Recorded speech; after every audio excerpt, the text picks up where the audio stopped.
Hello, this is the Stories Beside channel. I release videos every day for you. Subscribe and click the bell. For most people today, charity sounds like something famous people do.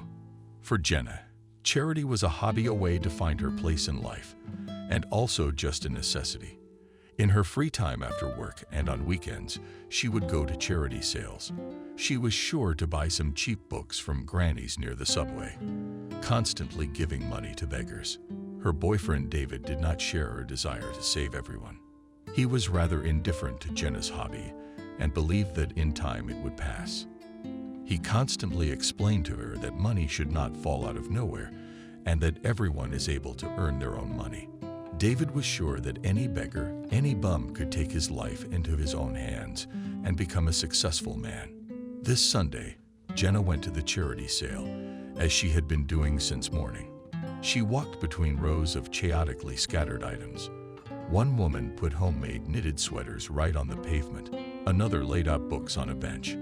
Girl, buy a volume of Dostoevsky, offered her a man who looked like an elderly scientist from a sci-fi movie. With joy, said Jenna, and went into her purse for her wallet. How much is it worth? It's priceless. Of course, Dostoevsky is a great writer, but I ask you, how much do you want for this book? The girl smiled.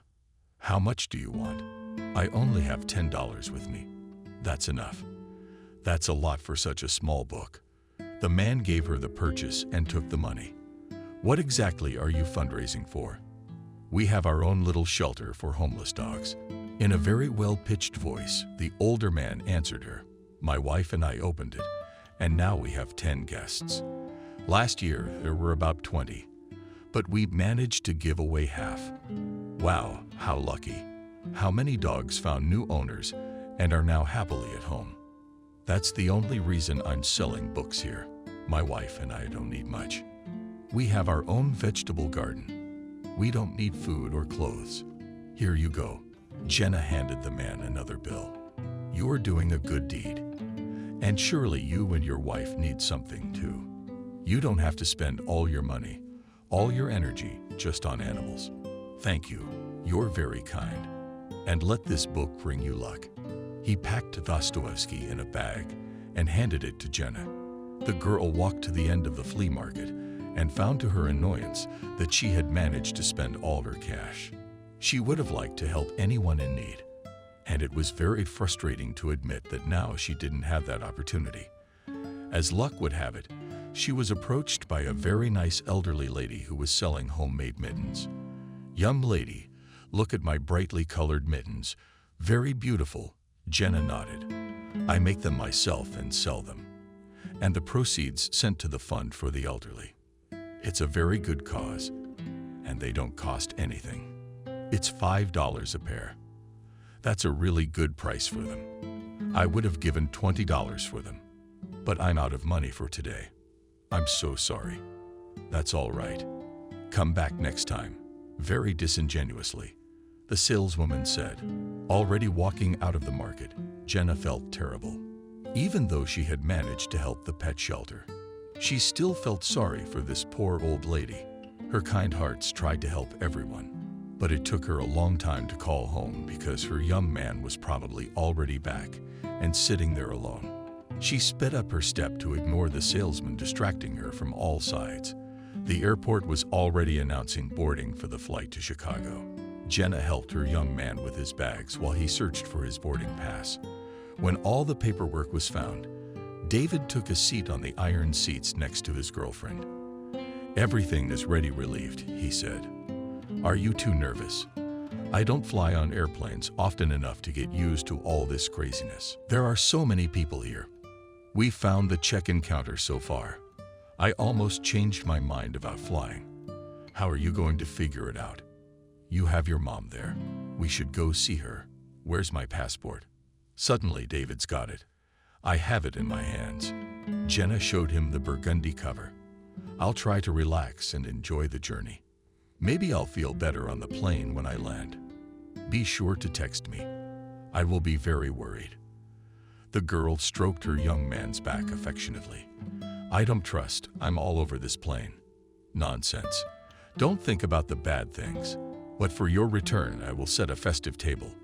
That would be very nice. What are you going to do while I'm away, as usual? I'm going to a charity auction tomorrow. They're selling handicrafts from the orphanage. Maybe I'll buy something. Just don't go overboard with your charity work, 'cause I know how you do it. First, you want to buy one little ring that the orphanage made, and then you want to invest a lot of money in them. I have the right to do that. That's what I do my business for, to give some of the money to people who need it more. What makes you think they need the money more than you? David asked, totally perplexed. I'll take you to such an event sometime, and you will discover a lot. The voice from the loudspeakers again invited those who were going to fly to Chicago to board the plane. David perked up, grabbed his bag, and put all the documents in his jacket pocket. That's it. I'm off. Please don't worry. Jenna put her arms around her boyfriend. The plane won't leave without you. Take your time.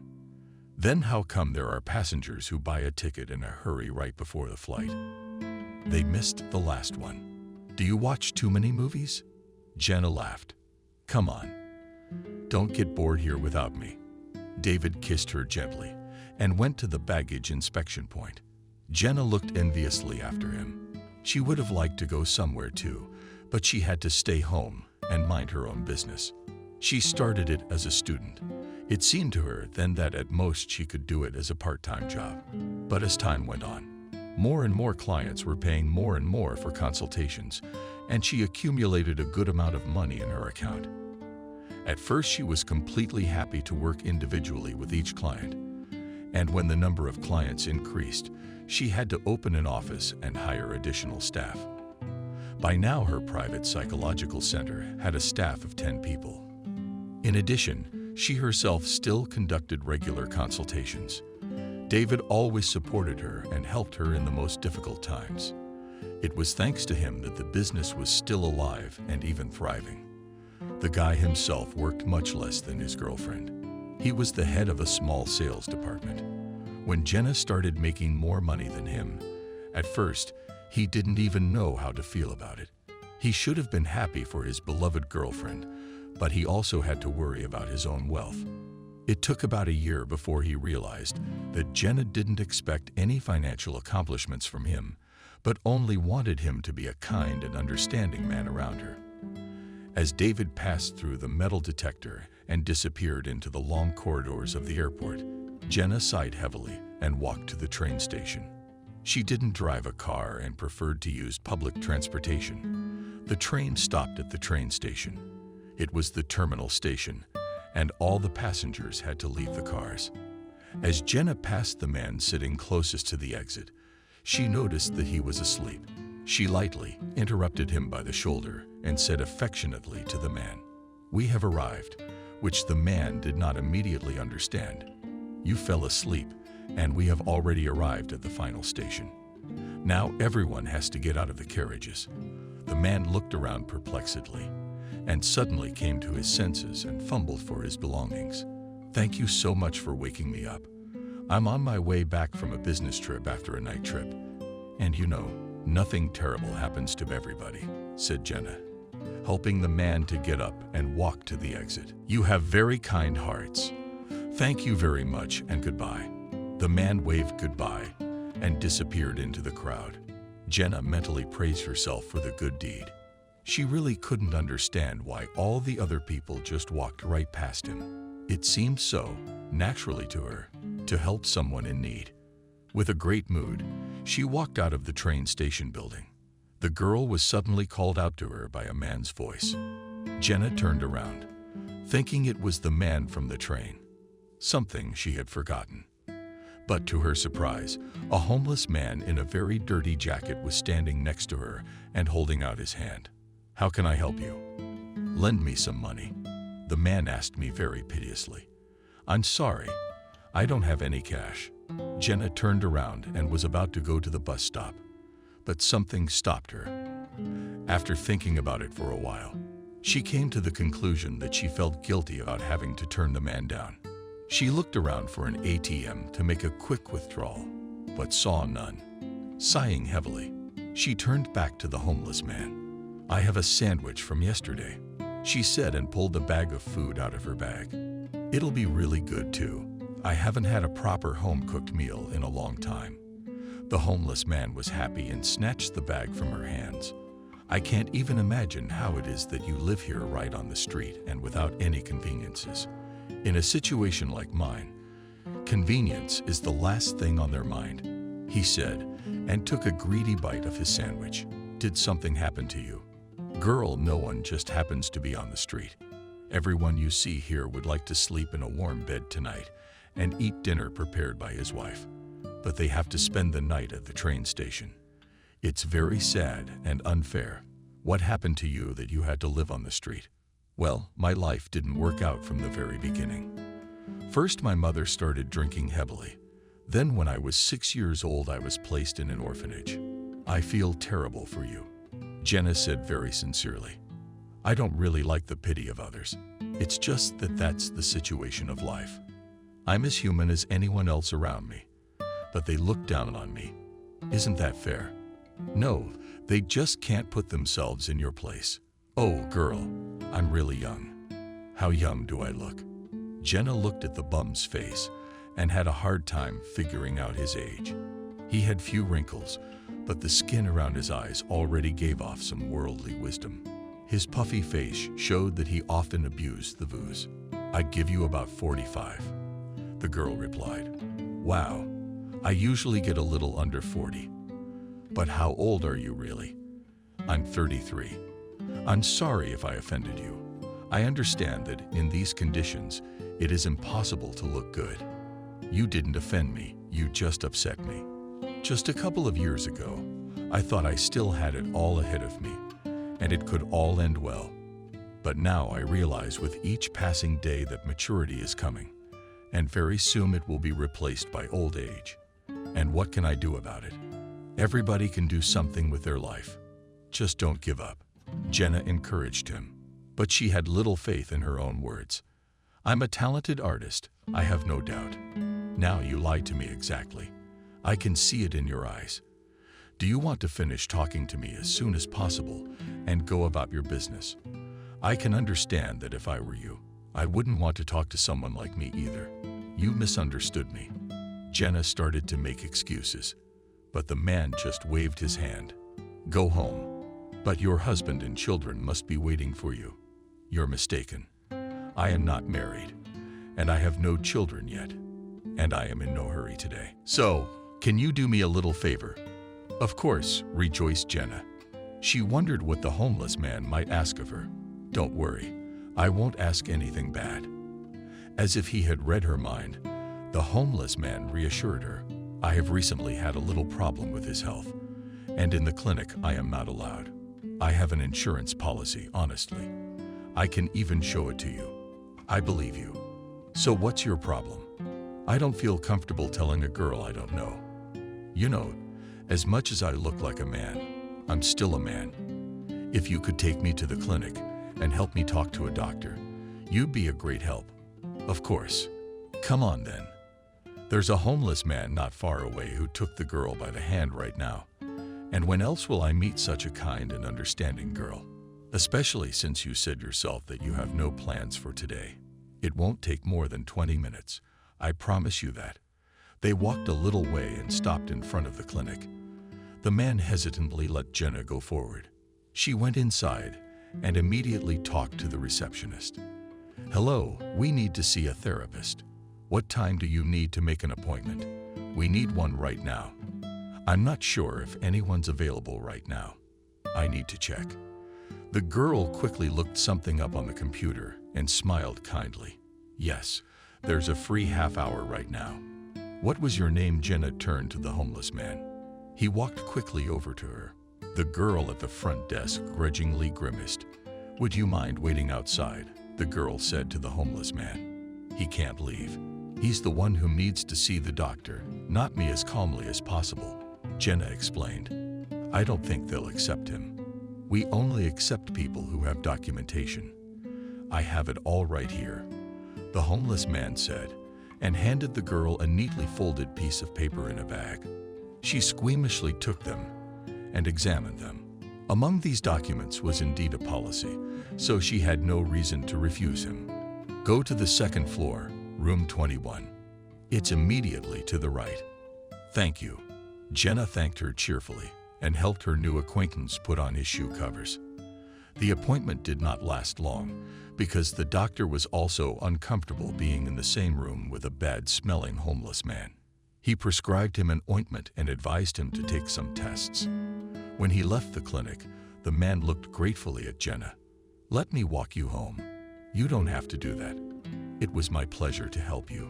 Anyway, I live far away from here, in a different neighborhood. I have no plans for the weekend except to buy ointment," laughed the homeless man. "Do you have any money? Do you have anything to buy it with?" "Really?" Jenna asked him. "It's nothing. I'll stand outside the nearest church for a couple of hours. Maybe someone will throw in some medicine for me.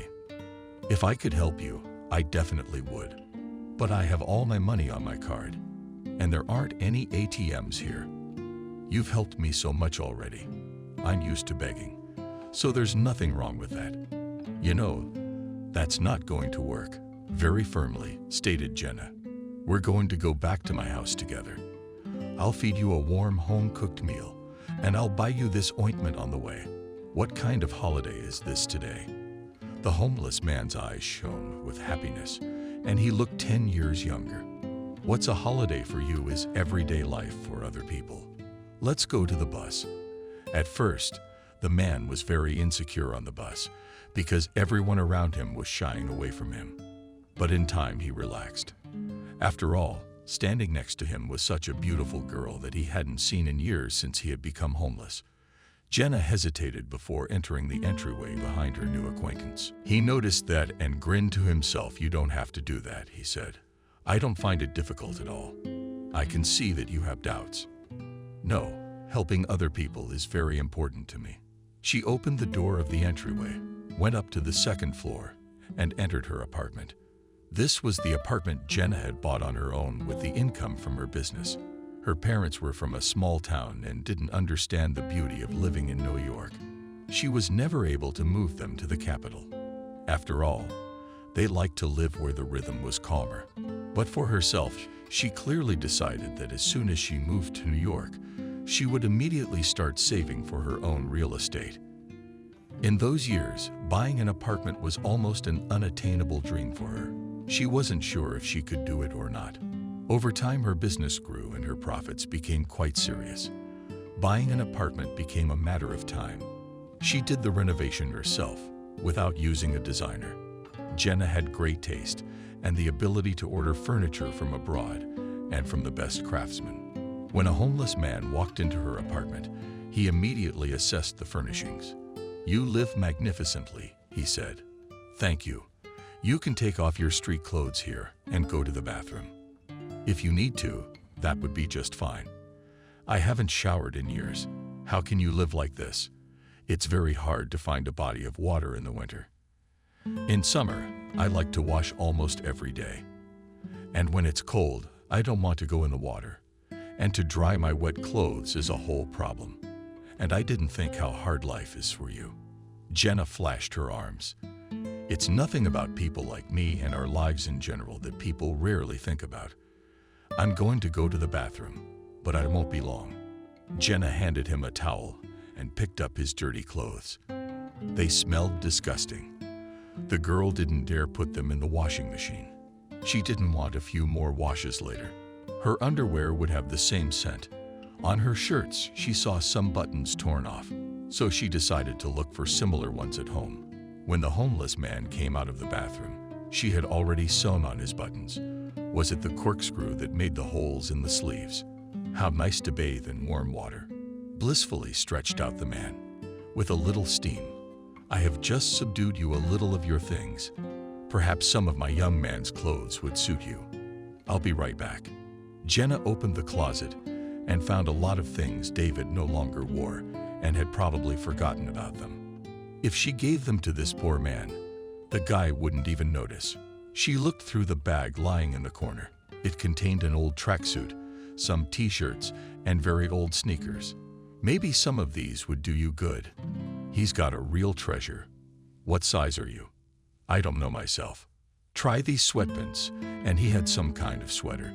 Jenna wanted to go into the bedroom and look, but the man stopped her. You are too good to me as it is. You're a really good woman and very beautiful. Thank you, Jenna. I'm embarrassed we never got to meet, by the way. My name is Robert. I'm Jenna. Nice to meet you. Do you have any pies? Robert glanced at the table and completely forgot about his attempt to meet the lady of the house. Jenna was delighted by his interest in his country. These are with cabbage, and those are with apples. What do you like better? Cabbage and apples? I just now realize how hungry I am, the man said, and took a pie. Let's have dinner. I would like that. I cooked it to my taste. I hope you're eating potatoes with stew. It's exactly my favorite dish. Have a seat then. I'll just warm it up a bit. In the meantime, I'll pour you some tea. Jenna woke up this morning to the light falling exactly on her face. She realized with horror that she could not remember what had happened the previous evening. The last thing she managed to recreate in her memory was sitting and having dinner with Robert. Then she offered him a drink, and after the first drink, she passed out. It was 7:00 a.m. on the clock. So about 8 hours of her life had been erased from her memory. What was going on during that time? God only knows. Jenna had never had a problem with alcohol. She couldn't fall asleep from a single glass of wine. Something about all this was very suspicious. She looked around and froze in horror. Next to her in bed was the same homeless man lying peacefully asleep. He was completely naked. The things Jenna had collected were neatly stacked on the table for him. His old things were nowhere to be seen. Perhaps he had already thrown them out. So how had he ended up in her bed? She strained her memory, but it didn't help. Wake up. She woke Robert. What happened? How did you get here? You don't remember anything. I remember how we came to my house and had dinner. But now, I mean how you ended up in my bed at your invitation. And by the way, you and I have been on a first-name basis for a while now. What a headache. Jenna rubbed her temples and looked around the room. How uncomfortable is that? It's all right. Nothing to worry about. But how good is it? What would you think of me? I don't usually get drunk enough to invite strange men into my bed. I don't think anything of you. I'm completely naked. What shame. Jenna fumbled for her pajamas on the floor and tried to put them on under the covers. Don't you worry so much. I understand. Your boyfriend left, and you got bored. I don't blame you. It was a complete accident. Then you don't like me. What? Such impertinence made me hesitate to answer. I just thought you were in a romantic mood yesterday. So he said yes. Agreed to what? Well, there really was something between us. Jenna shrieked hysterically and jumped away from Robert. Well, yeah, that can't be right. I just went to bed. I couldn't do that. I'm not that kind of woman. You don't have to judge yourself for it. It's not like I'm gonna tell anyone. You're very beautiful and kind. You helped me. And then you were so welcoming in your home. Believe me, everything that happened today, I will take with me to my grave. Don't lie to me. Nothing happened between us. Suddenly, Jenna screamed. But I'm not lying. Please, you can leave now. What? Why not? Robert threw up his hands. Because I'm asking you to. This is the first time I've ever been in this situation, and I don't know what I should do. You are a grown-up, and you can do what you want, but not with a bum. Jenna blurted out. She suddenly realized that she had been too rude and could have offended Robert. I get it. The man got out of bed and started to dress. There were a lot of bruises on his body. He clearly hadn't been eating enough lately. Jenna felt both sorry for him and frightened by the situation. He packed up and silently walked away. In desperation, Jenna called her friend. Anna, you are awake. I even wonder what woke you up so early. Suddenly, she answered vigorously. I have such a situation that I do not even know how to begin to explain it. Start somewhere. I have to take James to the garden, and I'll be driving soon. You literally have 10 minutes. I woke up today in bed with a man I've known for less than 24 hours. Hello, Jenna. So you had a really good time, laughed your friend. We were up all night wallpapering. Are you kidding me? Can you imagine what it would be like to sleep with a man you just met at the train station? I can imagine. Except I did it when I was 18, not 28. So you think it's normal? It's calmed down a bit, Jenna. If that's what you both wanted, there's nothing wrong with it. David doesn't need to know that. Don't ruin the relationship by some fleeting affair. Be a wise woman. The problem is also that I don't remember what it was like at all. I had some wine last night. That's how it all happens. I've got to run. We have a commission at work this morning, my honey. And don't worry about anything. Anna hung up the phone. Jenna walked around the room and checked to see if everything was in place. There were 2 unwashed plates and 2 glasses of wine in the kitchen. She picked up her glass and suddenly thought the drink smelled too strange. She sniffed the wine in the bottle, and it smelled different. He put something in my drink, Jenna suddenly realized. At this thought, she sat down helplessly in a chair and cried. All day long, Jenna was not herself. David noticed the obvious changes in her and tried to find out what it was all about. She kept saying he was imagining things, even though she was sadder than usual. David didn't want to be too obtrusive. His girlfriend was prone to frequent mood swings, but he couldn't just stand by either. Jenna, let's finally talk. What's up with you? Nothing's wrong. I've known you a long time. You always pretend like everything's okay. Even if you're in pain, I'm not in pain. I'm just saying that, as an example, you're so sad. Ever since I got back from Chicago, he put his arm around the girl and tried to look into her eyes, but she averted her gaze. There's a lot going on at work. I'm tired, and I should probably take a vacation, she said indifferently. If you say so, let's go somewhere and take a vacation. I don't want to go anywhere. I just need to stay home and take my mind off the day-to-day problems. Jenna finished her breakfast and started to collect the dirty plates to put them in the dishwasher.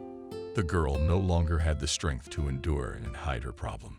She threw the plates back on the table and burst into tears. What is the matter with you? Immediately, David ran up to her and put his arm around her waist. There is something I have to tell you. I knew you were having problems. Tell me, no matter what you have going on. I promise to help. I haven't been feeling well lately. Weakness. Dizzy and nauseous from smells. Let's go to the doctor, David suggested. I've already been to the doctor. And what did he tell you? I'm pregnant. Jenna whispered and fell on her boyfriend's shoulder, sobbing. So this is great. David pulled her close to him. Don't you want a baby? I'm a girl, wiped away her tears, and wondered. I do not know. Lately, everything's been kind of piling up. But I would like to have kids. I wish we had never talked about it before. I wish we had a son. David took her face in his hands and wiped away her tears. Wouldn't you? Well, of course. I would be very happy to have a baby. You have no reason to worry. On the contrary, you should be happy. You and I are going to have a full family. Jenna opened her mouth to talk about the night she'd spent with the homeless man 4 weeks ago, but something silenced her. She decided to postpone the confession to another time. After all, if the child was going to be like David, why should she tell him anything at all? It wouldn't do her or him any good. You've already told your parents know only your best friend Anna. She knows everything about me. What do you think about you and me getting married? I think that's a good idea. A child needs both a mother and a father. Are you ready? David looked very carefully into his beloved's face and saw the doubts there. I was so worried that it never occurred to me that you and I should get married. And now that I've mentioned it, that you feel doubt. Jenna answered honestly. Let's give each other time to think. After all, the baby isn't coming right away. Don't rush into a decision. They settled down on the couch in front of the TV, and Jenna turned on a movie. She stared at the screen and couldn't understand what was going on. Her mind kept running through and through about the homeless situation. Did they really have something going on? Or was this baby from Davida after all? When the boy proposed to her, Jenna, from surprise and happiness, did not know how to answer him. At the same moment, it seemed unfair to her to lie to her lover. What if this child is not his? Jenna agonized over this dilemma during the movie and decided not to tell David and build a family with him. 6 years passed. During that time, Jenna had a beautiful daughter, Molly. She and David started a family and lived together in her apartment. The girl looked so much like her mother, you would have thought she had inherited nothing from her father. She had exactly the same thick hair, bright brown eyes, and big lips as her mother. Jenna exhaled with relief when she realized that David had no questions about his paternity. David proposed to her as they strolled along the boardwalk. He simply knelt down in front of her and offered to be his wife, and people around him started applauding. It was one of the most romantic moments of their lives because they trusted each other completely and were sure of their future. A month after their wedding, Molly was born. The girl grew up to be a beautiful, curious child. She gave her parents little or no trouble. The only thing David and Jenna argued about was the education their daughter was to receive. The girl saw in the girl a creative streak and wanted her to develop it. David strictly believed in a financial university that would allow the girl to lead an independent life in the future. Molly herself was too young to participate in her parents' arguments. She loved to take walks and paint. "Mom, buy me some more paints." The little girl pulled Jenna by the sleeve as they passed by the stationery store. "You have lots of paints at home. I'm out of blue. Mix the blue and white. You'll have blue." David sternly interrupted his daughter's whining. "It won't be as blue as I need it to be," David said. "The child should be interested in mathematics. It's good for her future admission to universities, not as costly. How can you reason about money when it's a hobby?" Jenna resented it. "It's not like she's asking you to buy her a car. The baby just needs new paints. They only cost $5. Then buy it yourself." "I will." Jenna took her daughter by the hand, and they went to the store together. "I'm not going to skimp on the baby. That's what childhood is for, to try all the things you want. When she can still draw at university, or maybe when she gets a job. If all she does is draw, she'll never get a job, at least not a normal one."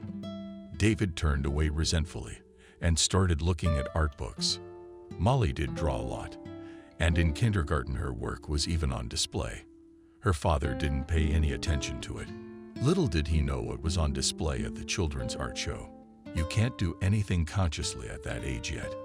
And Jenna was absolutely thrilled with her daughter's talent, and she often stayed for tea with her kindergarten teacher to see everything her daughter drew during the day. "Can I have another Whatman?" Molly asked, and immediately her father's gaze came over her. "Of course you can," Jenna said. "You're so completely childish, she has absolutely no time to do math thinking," said David. "Give me a break. You and your math already. You'll remember what I said in 10 years. We don't have that kind of kid. She's a creative girl. That's why we have to seize the moment and instill in her a love of the exact sciences." David continued to argue. "Molly, do you want to do math?" Jenna squatted down and took her daughter's hands. The child didn't really cringe. "What do you want to do?" "I want to go out with Tony and Frank." With childlike directness, the girl answered. "Please, if she does what she wants, it won't end well." David laughed. They left the store. The girl kept smiling and hugging her new pack of gouache. Her parents were silent. David couldn't understand his daughter's desire to do such nonsense as he considered painting. He himself was an extremely pragmatic man, fond of numbers and precision in everything. His wife was a woman of determination and strong character, but she, too, did not have the strong, creative spirit that their daughter could boast. "Jenna, and who do we have her in all of a sudden?" David asked. "You, I guess. She doesn't look like me in any way, shape, or form." "Do you think so?" Jenna got worried. "She has your nose. She also laughs, just like you." "Yes. I've never paid attention," David said thoughtfully and looked intently at Molly. David came home and slammed the door loudly. Jenna and her daughter flinched. They were just sitting in the kitchen at that moment, framing the girl's new work to hang in Molly's living room. Go play in your room. I need to talk to my mom. Alone, David said. But we're not done yet. The girl tried to object. Do as you're told. David raised his voice, and the girl ran frightened into her room. Are you yelling at the child? Jenna got angry. Because you should listen to your father. You've become something of a house tyrant. It's not a big deal. You and I need to have a serious talk. Right now is fine. But you didn't have to scare the kid to do it. What were you gonna talk about? This. He pulled out a stack of papers and handed them to Jenna. And what are these? Take a look for yourself. David, I've been at work all day going through the files. By the end of the day, I can't even look at them anymore. Can you please tell me what's wrong? Please tell me what's wrong. He took out one sheet of paper and put it in front of his wife. A genetic test. She read the headline. What the hell is that? That's exactly what it says here. I went to the clinic and had a genetic analysis. God, I thought only TV shows did this kind of nonsense. Jenna laughed. And it's not even silly at all. I learned a lot. Remember when I told you that Molly wasn't like me? Now I know why. It turns out she's not my daughter at all. David pointed to a chart that said there was less than a 1% chance that she and the girl were related. Is there any way you can explain that to me? He glared angrily at his wife. Those tests are wrong. Jenna shrugged her shoulders. All these years, the girl had been afraid her husband would figure it out sooner or later, but now she had no choice but to go through with her lies to the end. They're not wrong about anything. I was assured by the clinic that everything was right here. Jenna, what's going on? Well, I'd like to know what's going on too. To hide her nervousness, the girl went to the window. The tears came to her eyes, and she tried to hide them from her husband. Tell me the truth. Molly is not my daughter. It's all nonsense. David, I believed you. But now even I don't know what to think. Please tell me the truth at last. What truth are you talking about? If you suspect me of anything, just say so right to my face. Jenna defended herself as best she could, but her eyes betrayed the truth. David had lived with her too long to recognize a lie. He nodded sadly and began to gather the papers back into his briefcase. I will relinquish paternity, he said. David, please don't. Molly, we won't tell yet. Let him think that you and I are just separated. Think of the baby. No need to traumatize her psyche. She's too delicate as it is. Exactly. And if she were my daughter, she'd have nerves as strong as mine. David took money from the nightstand, put a few things in my gym bag, and looked into my daughter's nursery. I stopped by to say goodbye. Where are you going? The little girl ran up to him and hugged his leg. I will have to live in another apartment. I want to live in another apartment too. Take me with you. And you stay here and live with your mother. He unhooked her from his pants and went out into the hallway. Daddy. All the girl could yell before the door closed behind David. Jenna ran over to Molly and hugged her, soothing her by stroking her head. Why did Daddy leave? He doesn't like living with us. Daddy went away for a while and will be back soon. You'll draw some more pictures, and before you know it, he'll be home wiping away tears with his sleeve. Jenna took her girl into the room and sat down with her on the floor. The little girl began to draw a princess in a fairy tale forest. She handed her mother a blank sheet of paper and paints too. Mom, here's one for you. So you too can draw everything you dream about. Jenna waited and hoped very much that her husband's decision was not serious, and he was about to come home. However, this did not happen the next day, or the week or the month after that. For a long time, she cried at night, feeling completely powerless. The only person who supported her during this difficult time was her best friend, Anna. She was the one whom Jenna called first and after the homeless situation. Anna, I have a very big problem, Jenna cried. It sounded as if something serious had happened. Do you have time now? I really need someone to talk to. I have a client coming in, but she's running a little late. So what happened to you? David left me. You had a fight. It's a very long story. Jenna breathed into the phone and realized she wasn't ready to share all the details with her friend yet. It's okay. Don't worry about it. He'll come to his senses now and come back to apologize. I don't think that's the case. You always overdramatize everything. Remember when you were 18 and you fell in love with that guy from third year? I almost lost my mind listening to your tantrums. What are you comparing it to? Jenna was immediately embarrassed. It was a long-standing story that had been bugging her, and it was from that moment on that they became best friends themselves. She had taken a liking to a guy who was in his third year of medical school. Everyone around her already knew that she had a crush on him and was constantly making jokes about her. Among the jokers were this guy's friends, who advised her to be brave and ask him out on a date. Jenna did just that. True, no one bothered to tell her that this guy already had a girlfriend who was a freshman. Jenna felt betrayed. She had lost all hope of her love and many close friends in one day.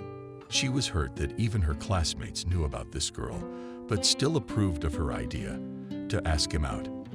Then Anna, who was in the same class as her beloved boyfriend, told them everything she thought and went with Jenna to drink beer and calm the girl down. Jenna thought this little incident would just go away and be forgotten. However, she cried for almost 6 months afterwards. In the corridors of the institute, she had to bump into this guy and his girlfriend all the time. It was morally difficult for her, and her classmates took it all as a very funny joke. Anna always helped her defend herself against the attacks, and they began to spend a lot of time with her. Anna at one point told her friend that the situation was partly her fault. She could have found out more about this guy. Before asking him out, Jenna was very angry with her, but she soon realized she was right. From that day on, they promised each other they would share everything and keep no secrets. Now it's a completely different case, if only because we have a daughter in common. She's always asking me when Daddy's coming back, and I have no idea what to tell her. Tell her Daddy's an astronaut and went to Mars. Very funny. What should I do? It depends on what you're fighting about. But you don't want to tell me about it, because it would sound awful. Yeah, you resent me for keeping the secret from you for years too. That sounds like a serious threat to our friendship. Anya laughed. I promise I won't hold it against you. Okay. David found out that Molly is not his daughter, which practically screamed into the tube, shocked Anna. How is it not his? Then whose is it? As far as I know, you haven't met anyone else. You haven't met for a very long time. But there was one situation. What situation? The homeless guy. There was no other situation. I hoped to the last minute that Molly was David's daughter, but he took a paternity test and brought it to me. That's just awful. I don't know what to advise you. Does he know who your daughter is really from? No, of course he doesn't. Have you thought about telling him about the situation? Maybe he'll realize it was an accident and not be so angry. I could never in my life admit to him that a homeless man once slept in our bed in his place. Just because of that fact alone, he won't want to talk to me, not to mention more. I have a client coming in, Anna said. I can't talk anymore. Let's meet somewhere tonight and discuss. I won't live to see tonight from everything that's happened. My head is going to explode. There's nothing you can do right now, so pour yourself some wine. Relax in the bathroom. I'll be at your place at 8 p.m. That's it. I can't talk. Molly and her mother like to go for walks on weekends, somewhere in the center of the city, and she was always begging for some kind of candy and looking at passersby with great interest. And so this Sunday they were walking along the street, and the observant girl kept tugging her mother by the sleeve. Mom, look, what a strange woman is gone. Molly followed the woman in the big red hat with a glance. Don't point your finger. It's not polite. But you saw it? Yes, I saw everything. And that aunt saw you pointing your finger at her too. It must have been unpleasant for her. But isn't that why she wore such a big hat? To be noticed. Maybe she did. But that's none of your business. Go eat your ice cream and don't embarrass me." Suddenly, Molly let go of her mother's hand and ran over to the poster fun on the fence. It showed a picture from the category of modern art, which could not be understood by the average person. "Mom, look how beautiful!" The girl pointed her finger at the poster and shouted enthusiastically, "I do not understand what is beautiful about it." Jenna looked at the colorful spots, which annoyed her more than delight. "What an interesting exhibition. Let's go quickly. It looks like it's going to rain soon. I wish I could have been there," Molly said sadly. The girl wasn't going to walk away from the poster and didn't hear what her mother was saying to her. Jenna rolled her eyes. This behavior from her daughter could only mean one thing. She needed to be taken to this exhibition right now. Otherwise, she would be raving about it for days.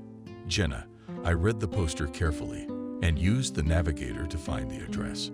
"Okay, let's go to that exhibit of yours." "Oh, really?" "Yay, it's right around the corner in that building." They turned the corner and went down to the basement.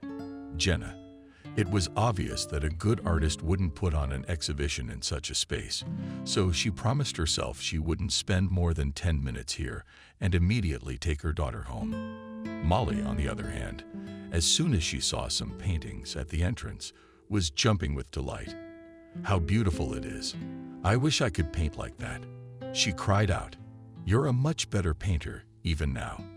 Look at that. But where is the art in that? I can explain it to you." A man's voice came from behind them. Jenna turned around and saw a tall, bearded man. "I don't think you can convince me that this is a masterpiece." "Well, I'll give it a try. How do you feel when you look at this painting?" "I feel like I'm wasting my time, and I'd rather be eating something right now." "That's a very superficial judgment. And what do you feel when you look inside yourself?" The man didn't lag behind. "I feel very tired," Jenna admitted honestly. "But it's not because of the painting, it's because of the work. You see, art makes you think about your own life. So it should be. After all, art is a mirror of life. You speak so beautifully. I'm beginning to believe you." Molly ran into another room, and her mother followed her. There were sculptures on display, which to Jenna also seemed like just pieces of clay, thrown around as they were. The girl was impressed. Absolutely everything. She eagerly looked at each exhibit and sometimes sighed admiringly. Jenna just followed her from hall to hall, thinking that, in the worst-case scenario, her daughter would be doing things like this when she grew up. She was beginning to think that her husband was right to insist on teaching the girl math. "And how do you feel when you look at the sculptures behind Jenna's back?" The beard has reappeared. "About the sculptures, I can't say for sure. But when they follow me, I feel annoyed. I'm sorry, I didn't mean to bother you." "That's okay. We'll be leaving soon. It would be a pity if you left early because of me. But you must understand, I can't leave this exhibition. The thing is, I am the author." You, Jenna, looked at the man curiously. "Are you saying that you are an artist?" "In a way, I don't paint as well as I'd like yet, but as you can see, I've already exhibited in one of the best spaces in the city in this basement."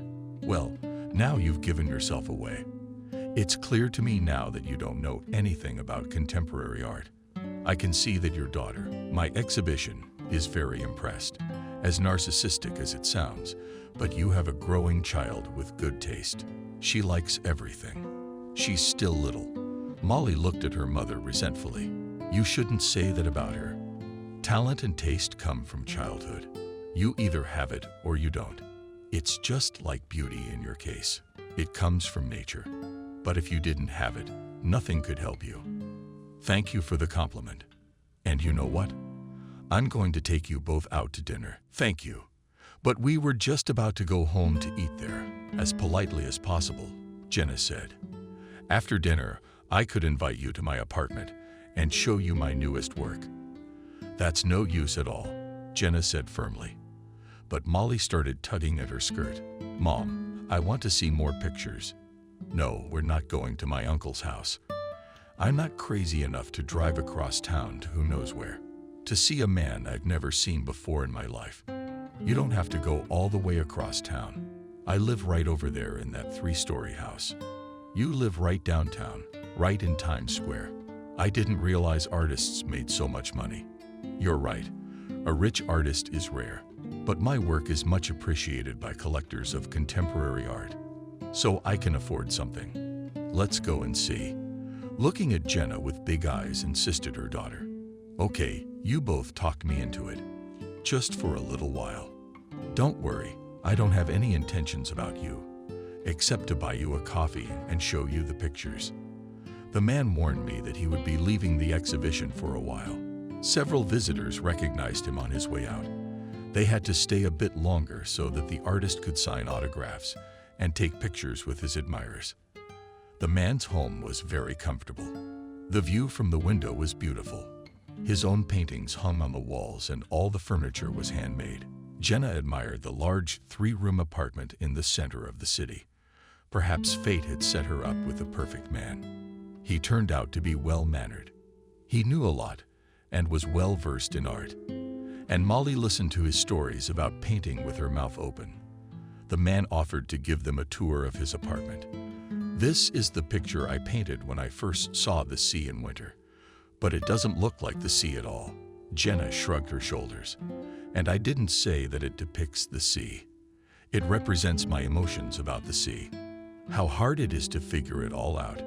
You just have to stop thinking and start feeling. How do you feel about this color combination? It seems to me that these colors are very similar to each other. It's blue and all their shades.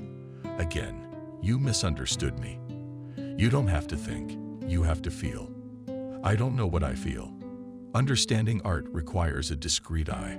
Also, perhaps you haven't had such strong experiences in your life that would make you sensitive to such subtle emotions. Jenna grinned and lowered her eyes. That was the one thing. She'd had more than enough experiences in her life, that's for sure. The man noticed that he had raised an unpleasant subject for his guest and immediately switched to the next picture. Here I portrayed joy. I never thought that joy was 3 colored spots. Jenna began to laugh. And what do you think joy is? Joy is when everyone is well. When you get good news, when you get something you've wanted for a long time. You guessed it. I painted this picture when I got to do what I thought was impossible. I exhibited my work in Paris for the first time in my life and received rave reviews from the critics. You have such an interesting life. The man led his guests into the kitchen and turned on the coffee machine. He looked at Jenna very thoughtfully while she looked at the interior of his dining room. My life has only become so interesting in the last 3 years. What did you do before that? Nothing interesting. I was homeless and living in a train station. That can't be true. Jenna suddenly looked intently into the man's face. Then she jumped up from her chair and recoiled from him. Of course it can. I thought you would recognize me at once. Robert? Yes, that's me, the man said simply. But how did you? How did I go from being a homeless man to becoming the most sought-after artist? I had a lot of help from fate. And you, if you hadn't helped me that day, if you hadn't allowed me to wash and given me new things, hardly anyone would have taken me seriously with my paintings. But that's impossible. It doesn't happen that way. For a bum to suddenly turn out to be a brilliant artist. I've painted before, but no one was interested in the work of a man who lives in a train station and smells. So it's impossible to get within 100 meters of him. Well, I have to admit, it's not the most pleasant encounter. I understand you very well. I don't think you can understand my situation. I still sometimes think of that night, and I can't believe the way you treated me. I assure you that until you woke up and started panicking, I had no idea I was doing anything like that. What are you not agreeing to? We had a lovely romantic evening. We laughed a lot. Then we put on some music and started dancing. Did you put something in my wine? You see, I don't want to hear your excuses. Just answer my question. Did you or did you not? Well, yes, I did slip you a powder, but it was perfectly harmless. It just helped you relax and be yourself. And you're so calm about it. Jenna grabbed her daughter's arm in a rage and headed for the exit. Please stay. I assure you that I am a decent person and have never done anything like that again in my life. Thank you for the information. That one time was enough to ruin my whole life. Mother, are we leaving already? Molly asked. I want to stay a little longer to look at the pictures. That's it. Uncle ran out of paintings, and you and I have to go. Well, Mother, I said we're leaving. You have such a beautiful daughter, Robert said. And she is so much interested in art. I wonder from whom did she inherit that love? My husband. He's an art historian. Jenna lied. It's not like anyone in your family knows anything about art. That's odd. Your daughter's about that age. She must be about 5 years old. You and I met just about 6 years ago. Could it be her? No, it can't be. I'm married, and it's my husband's daughter. And you keep your filthy insinuations to yourself. You should be thankful I didn't call the police that time. Jenna dragged Molly by the arm, and she started crying and resisting because she wanted to sit with this interesting man some more. Jenna sat at work, but she couldn't concentrate on her work. She was distracted now and then by various matters. The only thing on her mind was yesterday's conversation with this artist. Was she angry with him? Did she want her daughter to have a real father? Could such a man even be trusted? There were far more questions in her mind than answers. When the secretary knocked on the door, Jenna even flinched in surprise. Jenna, may I? Yes. Xavier, did you scare me like that? I'm sorry, you have a visitor. My next appointment is in an hour. Or did I mix up my schedule again? He didn't make an appointment, but he really wants to talk to you. All right, bring him in. The receptionist left and returned a minute later with a visitor. It turned out to be David. Jenna hadn't seen her ex-husband in months and didn't even hope to see him again. The girl was not sure if she was happy about this surprise and was still pondering. David walked up to her and handed her a huge bouquet of flowers. Xavier smiled and closed them in his office. Hi, these flowers are for you, David said. Thank you. So what's the occasion of our anniversary today? If you remember it, that was the day you and I went on our first date. Wow, it slipped my mind. I get it. Even when we lived together, we didn't celebrate it every year. And now you must have something to do. I don't have another visitor for another hour. So now I have just the time that you wanted. I just missed you and wanted to hang out. That's all. Jenna looked questioningly at her ex-husband, and he became embarrassed. I really miss communicating with you. I realized I had lost the person closest to me. David, it wasn't easy for me to go through all this. I know what you mean. David walked up to her and put his arm around her waist. Jenna felt his familiar hands on her, but pulled away, unsure of how to respond. What do you want from me? I don't know myself. I don't have time for this nonsense. If you want to get me back and live a normal family life, we can discuss it. And if you're just here because you're bored or you feel guilty, I'm not interested in that kind of relationship. I just needed to sort myself out. You had plenty of time for that. Jenna, this breakup hurt me as much as it hurt you. Why do you think it's my fault? You were the one who cheated on me in the end. You didn't even let me explain myself. What's there to explain? You have another man's child. And you've been lying to me all these years. Don't you want to know what I want to tell you now? I've closed this page and I'm ready to accept you along with this treason. He approached the girl again, but there was no cheating. And I don't want us to live together. If you don't trust me that much, that's just ridiculous, unnatural, laughed David. And when you told me that Molly wasn't my daughter, I would have gladly explained it to you. But I can see that you're not in the mood to listen, just as you weren't in the mood then. There was another knock on the door. The secretary stuck his head in and said, Jenna, you have another visitor. Again, there was nothing I could do. He didn't sign in, but he refuses to leave. Okay, let him in. I'll take care of it. In the tone of a real boss, Jenna said, David, I have work to do. I get it. I've always been very good at getting rejected. Good luck to you and your new family. There is no new family. What do you always suspect me of? Jenna started to yell, but she stopped and forgot what she was going to say. Robert was standing right in front of her. He asked calmly, "What are you doing here? How did you even find me?" With fear in your voice, Jenna asked, "When you were paying for the tickets at my exhibition, you dropped your center card. I get the feeling you're stalking me," Jenna said indignantly. "I didn't mean any harm, but we need to talk." Jenna, the painter, was keeping up with her. "Who is this man?" David intervened in the conversation. "He is an old acquaintance of mine." With irritation, she told him, "He can wait outside while we talk." "And you and I have already talked," she said. "I realize that you are not interested in me or my daughter. Molly is very important to me, even though I know she's not my daughter," David blurted out. Robert looked at Jenna with questioning eyes. "So that's how it turns out that it's not his daughter. Am I right in assuming that it is your husband?" "Ex," corrected him the girl. "Now it all fits together perfectly, since it's not his daughter, and she's just as talented as I am. I have no more doubts." David suddenly stepped forward and pushed Robert hard. "Who the hell are you? What do you care about my wife and our child? The fact is, this is my daughter." Robert said it so confidently, as if he didn't realize he was in danger of a serious fight. "I'm asking you to calm down."